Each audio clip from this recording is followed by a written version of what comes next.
Hello students, आज हम +1 class की हॉर्नबिल बुक की first poem a photograph by Shirley Toulson करेंगे। This is a very beautiful and emotional poem by Shirley Tolson. In this poem, the three stanzas of the poem depict three different phases. The first stanza depicts the time when the poetess mother was just a girl of 12. The second stanza depicts the time when the poetess lived with her mother. The third stanza depicts when she had died and poetess misses her. Now let us read the poem. The cardboard shows me how it was when the two girl cousins went paddling. Cardboard here is the photograph. Me here stands for poetess Shirley Tolson और paddling means पानी में छप छप की आवाज़ करते हुए चलना। तो पोइटेस क्या कहती है Shirley Tolson? The cardboard shows me how it was when the two girl cousin went paddling. गत्ते का बोर्ड यानी कि ये फोटोग्राफ मुझे दिखाता है कि किस प्रकार दो चचेरी बहनें सागर में पैडलिंग करने के लिए गई थी। Each one holding one of my mother's hand, और उनमें से प्रत्येक मेरी माँ के हाथ को पकड़े हुए थी। And she the big girl some 12 years or so, all three stood still to smile through their hair at the uncle with the camera. And she the big girl, और उनमें से जो बड़ी लड़की थी, सम 12 years or so, वह लगभग 12 साल की दिखती थी। ऑल थ्री स्टूड स्टिल, और वो तीनों ही बिल्कुल स्थिर खड़ी हो जाती हैं। To smile through their hair, अपने बालों में से मुस्कुराते हुए। बालों में से मुस्कुराते हुए का क्या मीनिंग है कि वाइंडिंग हो रही थी, यानी कि हवा चल रही थी। हवा चलने की वजह से जो बाल हैं वो फेस पर आ रहे थे, और फेस पर बाल में से और बालों में से उनका चेहरा जो है मुस्कुराते हुए दिख रहा था।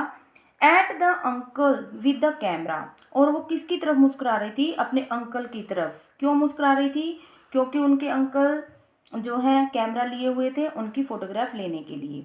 ए sweet face my mother's, poetess कहती है कि मेरी माँ का चेहरा बहुत ही स्वीट था, बहुत ही मधुर प्यारा सा चेहरा था।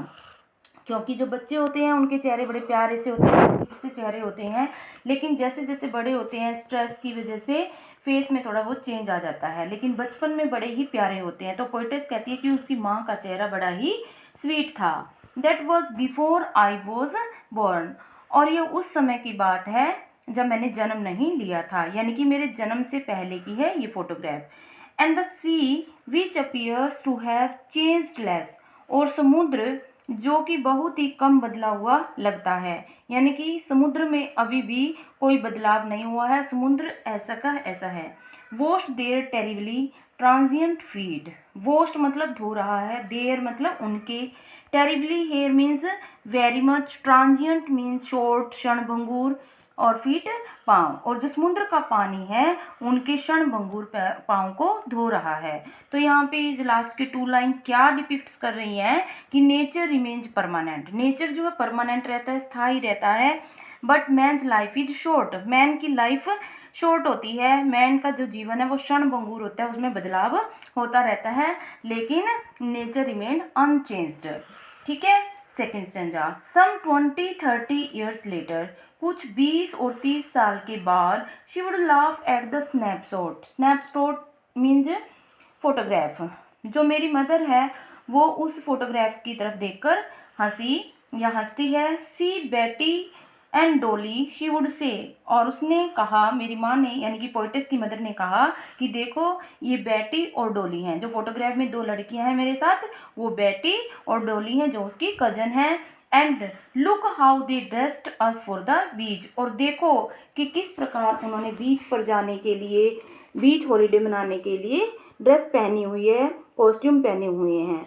The C holiday was her past, और जो सी हॉलीडे है वो उसकी मदर के लिए पास्ट है, यानी कि उसकी मदर का पास्ट है। और माइन इज हर लाफ्टर, और मेरे लिए मेरी माँ की जो हंसी है वो पास्ट है, क्योंकि जो फोटोग्राफ ली थी जिस टाइम, अब वो उस फोटोग्राफ को देख रही है उसकी मदर, तो वो मतलब वो टाइम जो है उसकी मदर के लिए क्या है, पास्ट है। अब जो पोइटेस की मदर की हंसी है वो पोइटेस के लिए पास्ट है। क्यों? क्योंकि both wry with the laboured ease of loss.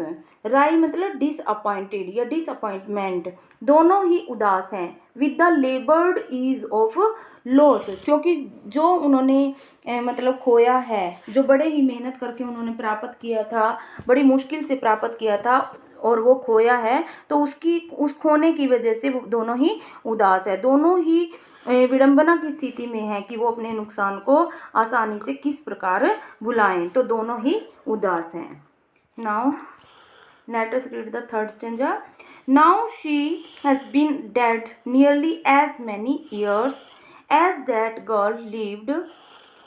अब उसको मरे हुए लगभग उतने ही साल हो गए हैं जितनी उस मतलब कवित्री की माँ, पोइटेस की माँ की उम्र है। And of the circumstances there is nothing to say at all, और इस हालात में, इस परिस्थितियों में, इन परिस्थितियों में कुछ भी कहने के लिए नहीं है। इट्स साइलेंस साइलेंस, केवल खामोशी ही खामोशी है, और यह चुप्पी जो है मौन कर देती है। Because the circumstances of silence make her silence, क्योंकि जो खामोशी की परिस्थितियाँ हैं उन्होंने पोइटेस को भी खामोश या मौन कर दिया है। Now I will discuss the literary devices used in the poem. First line में इंजैबमेंट है बेटा, इंजैबमेंट। इंजैबमेंट क्या होता है? When there is no punctuation mark at the end of the line और the line continue more than one line, then there is enjambment. यानी कि देखो फर्स्ट लाइन के एंड में कोई भी पंक्चुएशन मार्क नहीं है और सेकंड लाइन में कंटिन्यू चल रही है, तो यहाँ पे फर्स्ट लाइन में क्या है? इंजैबमेंट।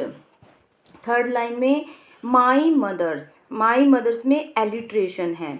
एलिट्रेशन क्या होता है बेटा? When same consonant sound is repeated, when same consonant sound is repeated then alliteration. ठीक है, तो एलिट्रेशन होता है जब सेम साउंड रिपीट होती है। अब देखो एम, माई मदर में M M consonant sound repeat हो रही है, सो एलिट्रेशन। ठीक है, आगे देखो स्टूड स्टिल, स्टूड स्टिल में भी एस साउंड रिपीट हो रही है, यहाँ पर भी एलिट्रेशन है। थ्रू देयर, थ्रू देयर यहाँ पर द साउंड रिपीट हो रही है, तो यहाँ पर भी एलिट्रेशन है। माई मदर्स यहाँ पे एम साउंड रिपीट हो रही है, तो यहाँ पर भी एलिट्रेशन है। लास्ट लाइन में ट्रांजिएंट फीट में एपिथेट है बेटा। एपिथेट क्या होता है? Epithet is an executive, executive यानी कि विशेषण, डिस्क्राइबिंग वर्ड। जब किसी वर्ड के साथ कोई भी एग्जेक्टिव यूज किया जाता है तो वहां पर क्या होता है? एपिथेट होता है। अब फीट कैसे हैं? ट्रांजिएंट, क्षणभंगुर, शॉर्ट। ठीक है ना, तो यहाँ पर फीट कैसे दिखाई गई है? ट्रांजिएंट। तो ट्रांजिएंट क्या है? एडजेक्टिव है, और जब एडजेक्टिव यूज किया जाता है किसी वर्ड के साथ तो वहां पर क्या होता है? एपिथेट होता है। सेकंड स्टेंजा 2030, 2030 में ट साउंड रिपीट हो रहा है, ट कॉन्सोनेंट साउंड है, तो यहाँ पर क्या है? एलिट्रेशन है। ठीक है, और थर्ड लाइन में शी वुड से, यहाँ पर स साउंड रिपीट होता है, तो यहाँ पर भी एलिट्रेशन है। और enjambment is also used in second stanza. First line later, Betty, they, holiday, राय। देखो यहाँ पर किसी भी लाइन के पीछे कोई भी पंक्चुएशन मार्क नहीं है बेटा, तो यहाँ पर क्या है? इंजैबमेंट है। लास्ट लाइन में लेबर्ड इज, यहाँ पर क्या है? ऑक्सीमोरोन है। ऑक्सीमोरोन क्या होता है? जब दो मतलब डिफरेंट मीनिंग वर्ड यूज किए जाते हैं। जैसे अभी यहाँ पर लेबर्ड क्या है? हार्ड वर्क है, जो बड़ी कठिनाई से, बड़ी मेहनत के साथ प्राप्त किया जाता है। ईज क्या है? ईज क्या है? इजीली, मतलब जो आसानी से प्राप्त हो जाए बिना हार्ड लेबर के। तो दोनों में, दोनों वर्ड्स में विरोधाभास है। तो जब कोई वर्ड मतलब विपरीत हो, अपोजिट वर्ड यूज किए जाते हैं, तो वहां पर ऑक्सीमोरोन होता है। ठीक है ना, डिफरेंट मीनिंग वर्ड यूज किए जाते हैं तो वहां पर क्या है? ऑक्सीमोरोन। जो थर्ड स्टेंजा है, थर्ड स्टेंजे में इंजैबमेंट है बेटा। देखो फर्स्ट लाइन में कोई एंड में पंक्चुएशन मार्क नहीं है, सेकंड लाइन में भी कोई पंक्चुएशन मार्क नहीं है, तो यहाँ पर क्या है? इंजैबमेंट है। और last line silence silence, S जो है कॉन्सोनेंट साउंड रिपीट हो रही है तो एलिट्रेशन है, और silence silence same word repeat हो रहे हैं एक जैसे तो रिपीटिशन है। ठीक है, ये थी आपकी पोएम अ फोटोग्राफ। ओके बेटा, थैंक यू।